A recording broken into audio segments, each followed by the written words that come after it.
চায়ের বাড়ি রেস্টুরেন্ট এমন একটি রেস্টুরেন্ট, এখানে চা কফি ছাড়া সবই পাবেন আপনি মোটামুটি।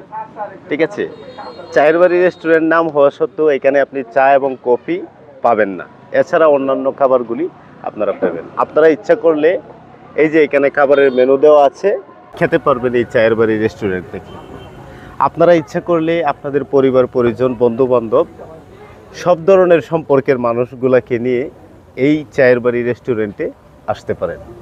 একটি সুন্দর এবং প্রাণবন্ত বিকেল যদি আপনি কাটাতে চান, তাহলে আপনি বিকেলবেলায় এই কিশোরগঞ্জ জেলার জালালপুর বাজারের চায়ের বাড়ি রেস্টুরেন্টে এসে পড়ুন। তাহলে দেখবেন আপনার মন প্রাণ সবই সতেজ হয়ে যাবে। আসলে বিকেলবেলা চায়ের বাড়ি রেস্টুরেন্টে আসলে এর ফিলটা পাবেন অন্যরকম। বিকেলবেলা আসলে এই ধরনের যে প্রাকৃতিক সৌন্দর্যগুলি আপনি উপভোগ করতে পারবেন, এটার সৌন্দর্য রাত্রেবেলায় পাবেন না। কাজেই চায়ের বাড়ি রেস্টুরেন্ট রাত্রের বেলায় একরকম, আবার দিনের বেলায় আরেক রকম। চায়ের বাড়ি রেস্টুরেন্টটি একটি রেল লাইনের পাশেই এর অবস্থান।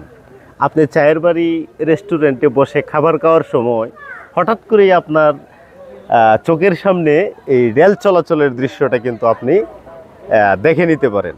এই জন্যে দিনের বেলায় আসাটা অনেক ভালো চায়ের বাড়ি রেস্টুরেন্টে। সুপ্রিয় দর্শক মণ্ডলী, আজকের এই চায়ের বাড়ি রেস্টুরেন্টের দিনের বেলার যে লুকটা আপনাদের কাছে কেমন লাগলো একটু কমেন্টে জানাবেন। আর প্রত্যেকেরই দাওয়াত রইল এই চায়ের বাড়ি রেস্টুরেন্ট ঘুরে দেখার জন্য। ভালো থাকবেন, দেখা হবে নতুন কোনো এক ভিডিওতে। সে পর্যন্ত ভালো থাকুন। আসসালামু আলাইকুম।